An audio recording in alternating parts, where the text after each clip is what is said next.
Thank you, everybody, and I'm very surprised that so many people are attending such a boring topic like digital signatures.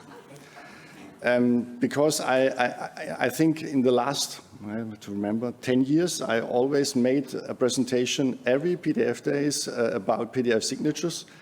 And there are always more or less the same people sitting in there and hearing about digital signatures.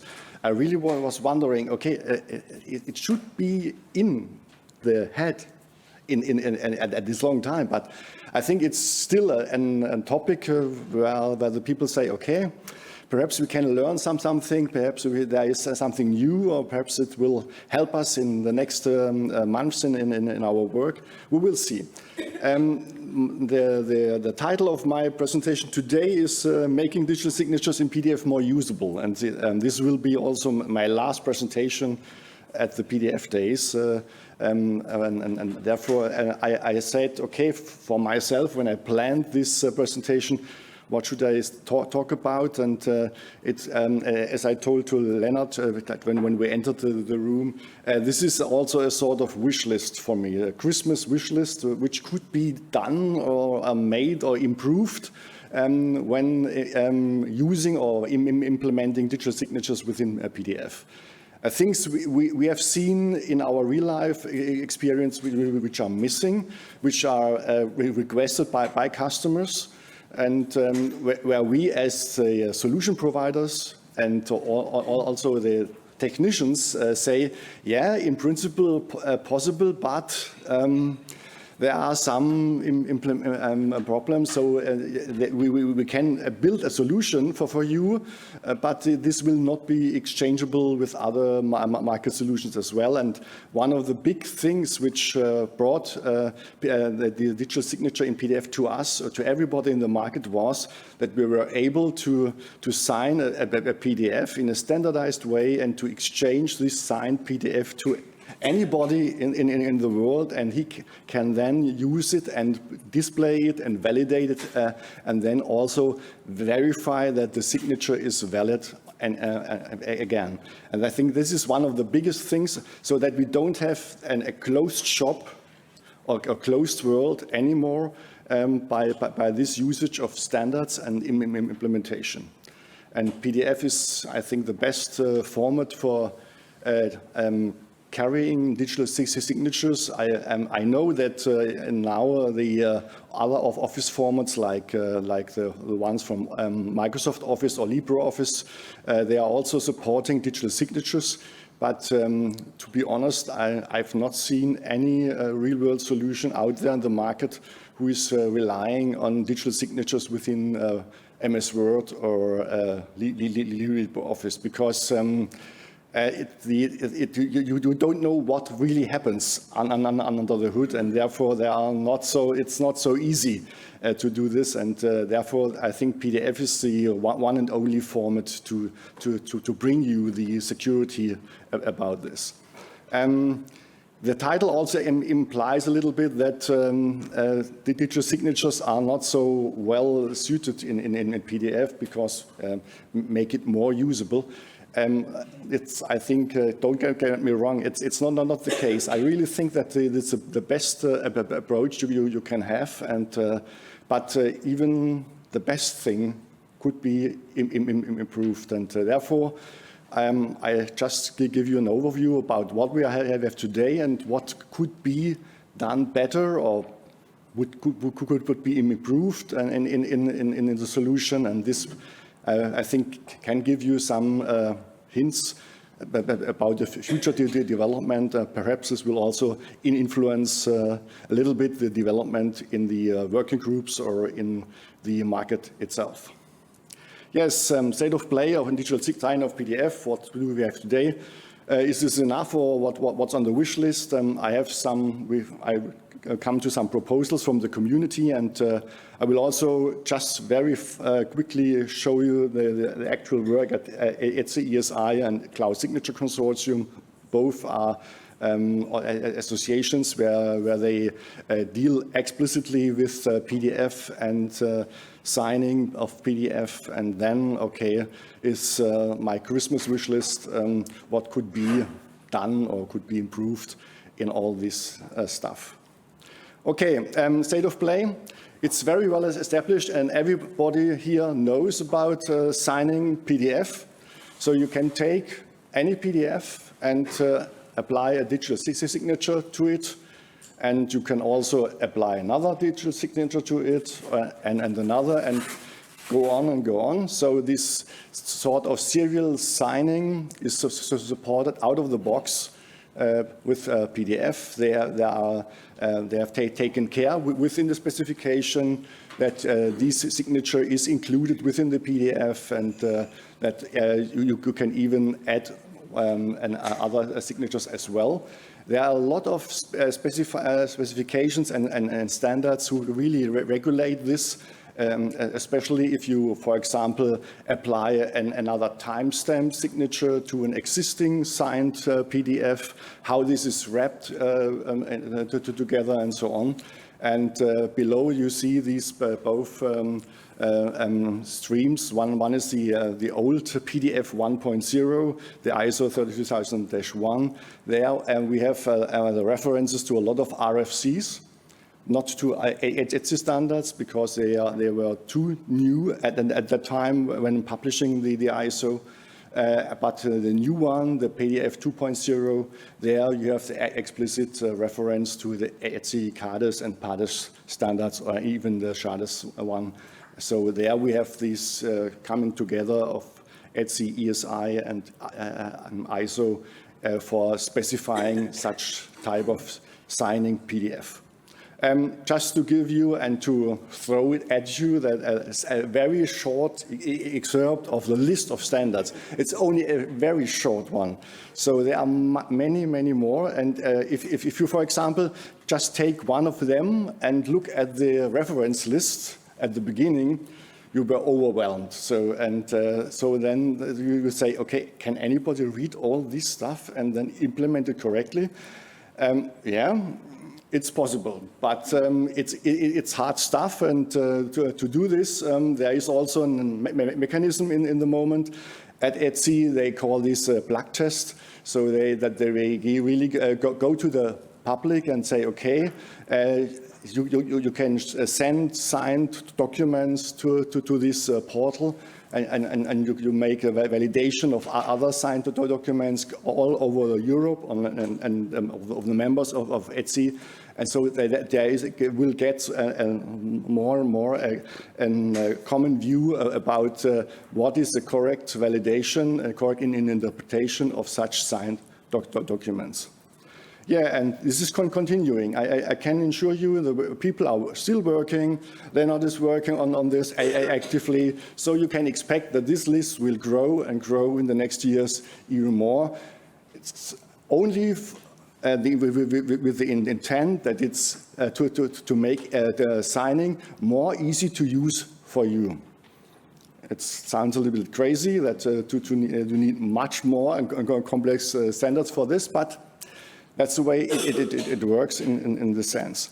Yeah, this is only a small excerpt by this. These are the standards referenced by ISO 32000-2. You see here the ETSI ones, the EN 319 standards, and you also have additional ones like the RFCs. These are the older ones from the IETF. Yeah, just to go, yeah, the old classical stuff when signing PDF is the so-called signing gap. That means if you want to sign a PDF, it's specified within the ISO specification, and I think also within the PADES specification, that you divide the PDF, make up a gap, and you put in all cryptographic information about the signature within this gap. So that you can really say, okay, you have this byte range before the gap and the byte range after the gap. These are hashed, these byte ranges are hashed, and then this hash value is then used for constructing the signature container. This signature container put into this gap is the same one as you will put in a separate file. So therefore, you can just take the normal CADE standards for separate signature files and port them to the PDF. This just the way it works. This is a simple one. So in the meantime, as I've showed you in the standards, there has been improved ones. For example, if you want to assign apply an additional signature to a PDF, or if you want to, for example, apply a timestamp, archiving timestamp, or something like this. And one of the more complex sort of signatures you can apply, and a type of signature we recommend to use in nowadays is this called PADES LTV. That means also you sign the PDF in a normal way, and you include within this structure all validation information about the signature. And it is the same intention behind this as it is behind PDF-A. That means you have a self-content document, and in this way you have a self-content signature. That means you can validate this signature without any external references after it has been constructed. This is a very elegant way to do this. It's not very simple, so it requires some additional constructs within the PDF. So they had to be included additional dictionaries and so on, but this is really technical stuff in this way. And I just wanted to say to you, at the beginning when we introduced signing in PDF, we just put in a plain signature construct within PDF. In nowadays, it is very recommended not to just take a simple one, but to use a construct like LTV, where we have all validation information within the signature. The sense of this and the goal is that you really have a self-contained PDF, and you don't need to have an online connection, for example, if you open it, and to validate then against an actual CRL or OCSP response of a trust service provider. So this is the way. This is just to give you an impression about these additional dictionaries which are involved in this type of signature here. A thing which we have to keep in mind when we look at this type of signing is we always sign the whole document. So we are not able in the actual standard, in the actual implementation of PDF signing, that we only sign a part of the document or even a page. That's not possible. We always sign the whole document. Okay, except the signing gap. The signing gap is excluded because in the signing gap, the signature is sitting in. The other thing is we only support serial signing. That means if you have a document which should be signed by two persons in parallel, this is not directly possible. It's possible that the first person signs it and the second person signs it. But this typical example, you're sitting at the notary and with your husband or with your wife, and you are signing the contract for your house or something like this, and you sign this together, and both signatures are on the same level on the document. This is technically not possible within PDF. It seems to be the same, because there has been a lot of things done in presenting to the users how these signatures look alike, and these validation procedures are very, very complex. But in principle, it's just a serial signing. So, for example, your wife signs not only the contract, your wife signs also your own signature. This is just the way it works. The other thing is we only support X509 certificates. So there is no support for other types of certificates like PGP or something like this. And we don't have any information about the certificate quality. So it has to be a certificate, whether it has been self-signed or not. That doesn't matter. To be syntactically correct, to get a signature, you only need to comply with this format standard. There is also a thing that authentication and identification is out of the scope of the PDF signing. PDF signing is just for storing it, but it's not how you come to this signature. And the other thing is that one has recognized in the past very early that it's sometimes possible that you make some modifications after you have already signed the document. For example, a classical example is you have a contract and you need to sign it, and the lawyer or the notary wants to add another remark to the contract and also then sign it. And normally this additional remark or the additional signature would invalidate the first signature. Clearly, because you have modified the document after the signing of the first one. And to say no, in this case, this is allowed, this is an allowed modification. There has been introduced some constructs within PDF, the so-called allowed modifications, and a very complex validation workflow.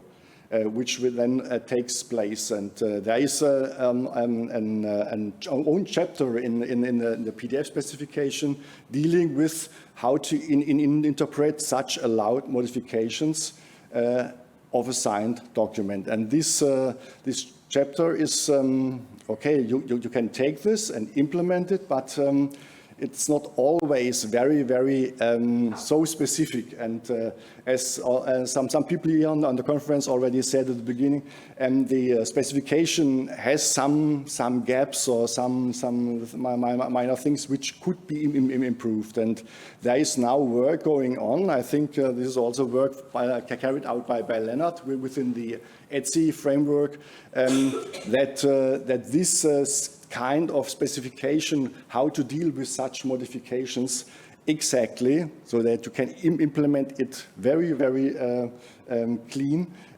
This has to be documented much better and much clearer, and this will be carried out, and I hope that this will really help us within the PDF signing world to get this thing more exchangeable and reliable. Yeah, okay. This was one of the things that you have two types of signatures when signing PDF, the so-called certification or author signature or the approval signature. I've described this last year in the presentation. I will not go in more in detail here.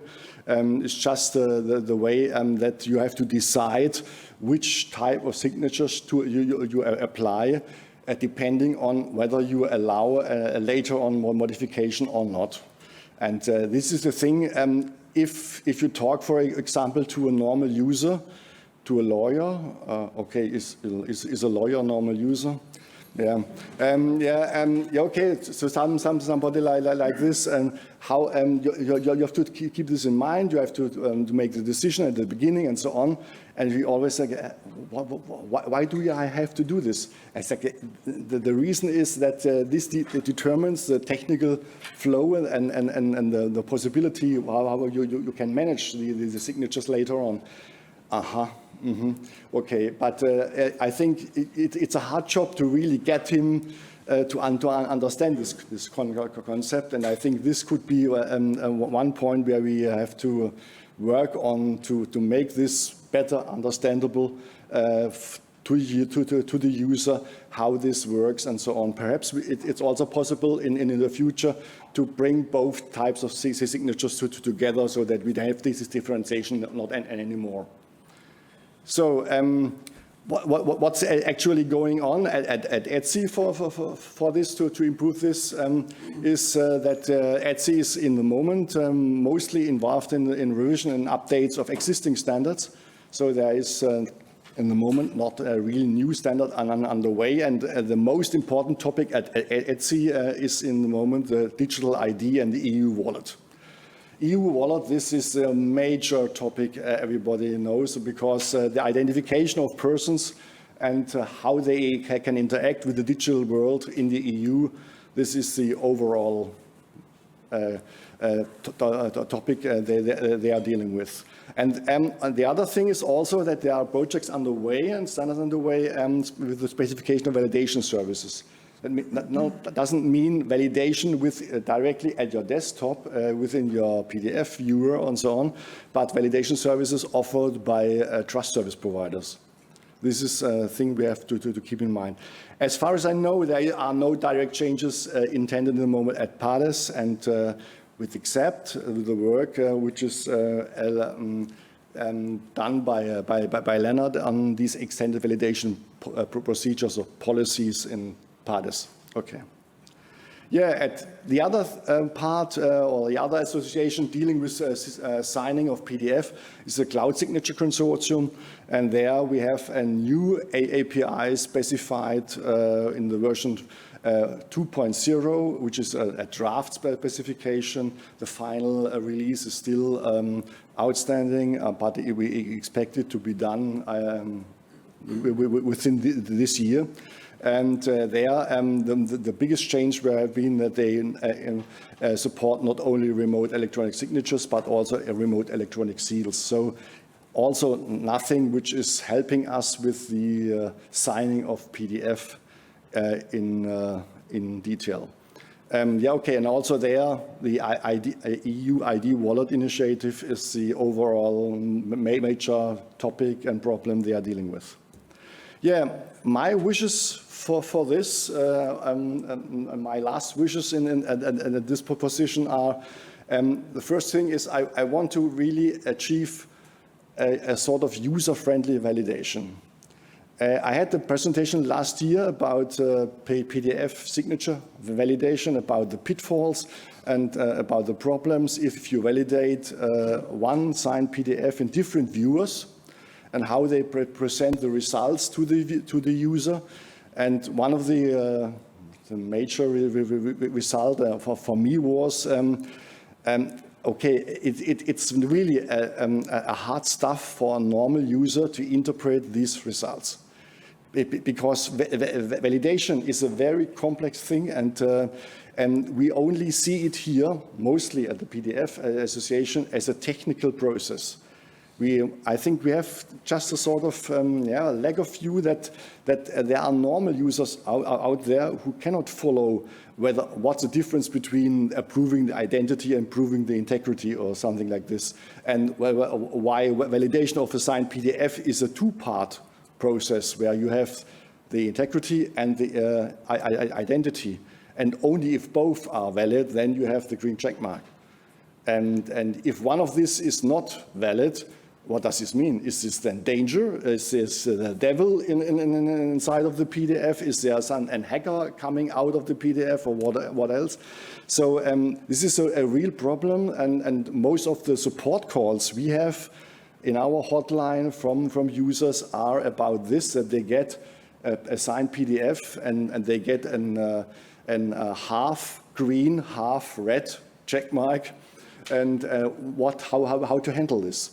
And if you then look at the problem, you see, okay, the problem is that the certificate of the signer is expired, but only by 1 or 2 days, but it is expired. Therefore, we have the red check mark with the identity, but the integrity is green. So I think you can say the document is still okay for your purposes. It is mathematically and technically, it has a problem, but okay, if you project this thing onto the real life environment, this is not significant. And this is a thing where we have to work on. The other way is signing a process-aware PDF documents. And we always talk about these self-content PDF documents, these PDF-A principle, where every information I need for presenting the PDF to the user is contained within the PDF. And in this way, I think there is also the requirement that we include information about the signer, who is the signer, about the quality of the signature. Is it an advanced one? Is it a qualified one? And so on. And how many signers have to sign the document? Are they all have signed the document? Is it complete or not?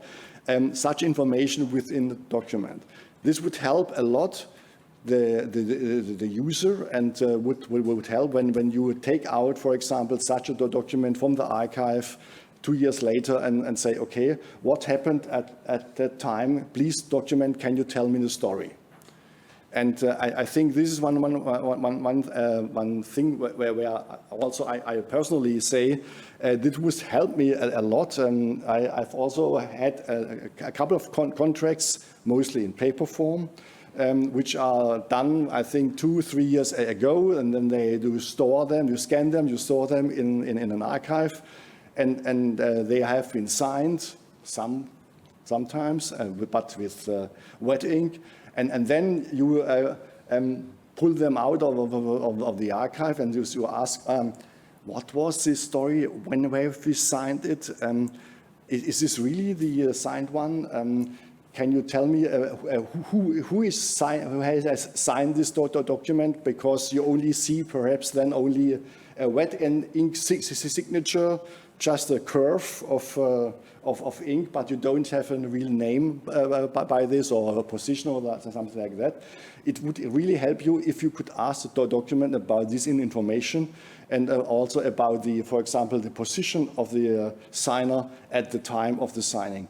And I think storing such information together with the signature itself would help a lot the user when dealing with such type of documents.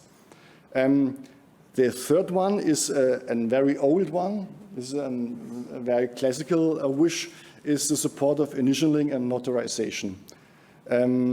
So a typical way of handling a document at a notary is that he reads every page and then makes an initial to every page, turns the page and goes to the next one.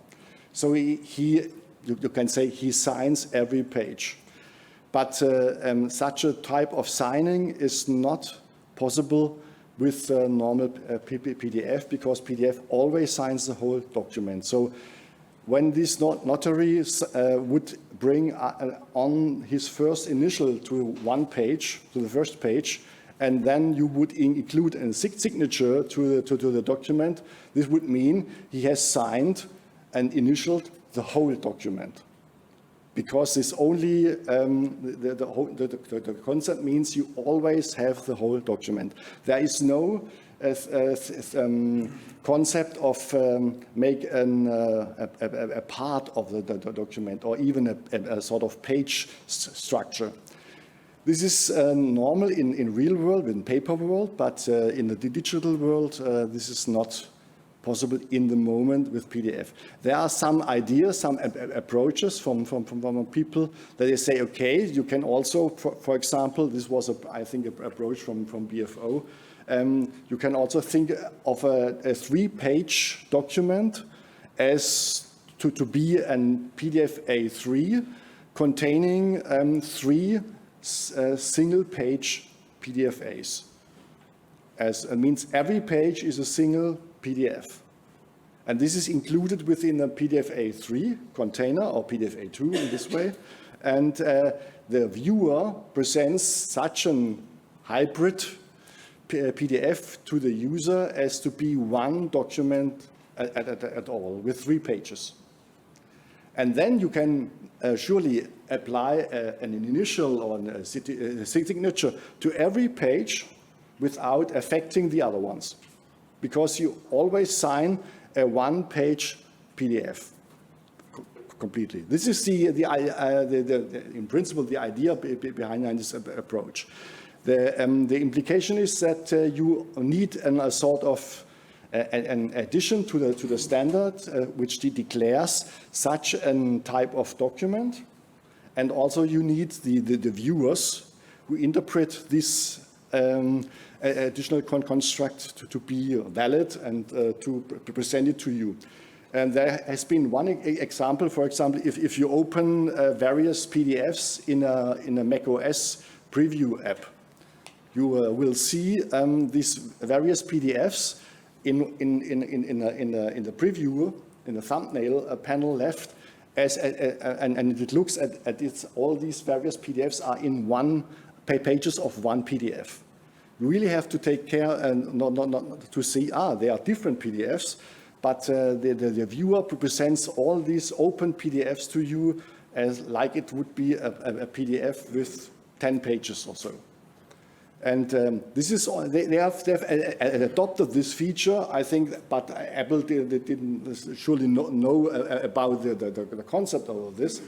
But the idea of this type of to support initialing and authorization is clearly that you take the existing methods or concepts of PDF, and so on, with these container ones, and that you import these pages as single page PDFs within the overall PDF.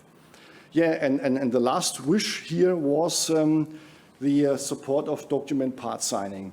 That means a very, very long wish, and it has been possible at the very beginning of a PDF. As far as I know, after PDF 1.3, it was possible to sign only some objects.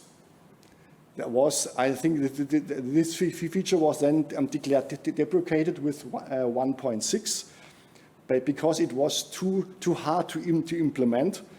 Due to the indirect objects and references within PDF, but it was the approach to say, okay, it's not only possible to sign the whole PDF, but only, for example, to sign the first half of a page. And I think everybody knows from the real world that there are a lot of forms out there. For example, if you go to a hospital and you are before a clinical treatment, you will get such consent forms, and these consent forms normally they have you areas where the doctor is signing and areas where the patient is signing. And it can happen if they are using the paper form for these forms, that both these signings are on the same page, but in the legal meaning, the patient signs only his part. He doesn't sign the rest of the document. The doctor, yes, but the patient only his part. And if you directly want to transfer this principle to the digital world, for example, then you have to split this and to say, okay, I have then to fake this partial signing. For example, that I put the signing of the patient on a different page, and I don't tell him that when he applies his signature, he signs also the part of the doctor, or otherwise. That's the reason why. So I have done it here. Just for, this is the initialing and authorization. And then, this is the authorization. And this is this kind of signing. To be honest, I'm not sure how to implement this or what we have to add as constructs within a PDF. This will be a thing you can think about, and but I think from a user perspective, this concept of document part signing would really help when we apply such type of signing workflows to the real world processes, because the people are coming from paper-based processes, and there such type of signing is common. And if you then just say, okay, if you go to the digital world, everything is better, cleaner, faster, and so on, but this exactly what you want is not possible, then you say, why? You told me the world will be better, and now I cannot do this. Yeah, okay, we have to find a way around. I have to say, in the moment, with our customers, we've always found a way around and found a solution. But it's always a type of discussion you have to do with the customer and to convince him that another way will also serve his needs. And I think we could help if we think about a little bit more how we can improve the concept of signing within PDF to allow such type of part signing. Yeah. There is also, good news. We don't always need a signature. This was also presented by, I think, by Dietrich in a presentation about the ISO work and so on. That, for example, if you only have a closed user group and you want to ensure that there is an integrity protection on the document, you don't need a complete signature with a complete PKI infrastructure behind it. You can also then use this HMAC-based approach where you encrypt with a symmetrical key the content, and then by exchanging the symmetrical key, the other the partner or the other user in your group can decrypt this again and can prove that the document hasn't been changed in the meantime. And this is a very elegant way, and it's underway to become part of the next ISO version. And in the moment, it's made up as a sort of technical specification at ISO, which has a lifetime of 3 years, as I have learned, that you can then use this also as a really official part of the standard. One not so elegant thing is that it's not compatible with PDFA due to the encryption of the content. This is not okay. This is one small drawback. But as it's normally in the world, you cannot have everything. There is no wonderland which gives you every wish and so on. But I think this could help also a lot in workflows, and you don't even need then a complete signature anymore.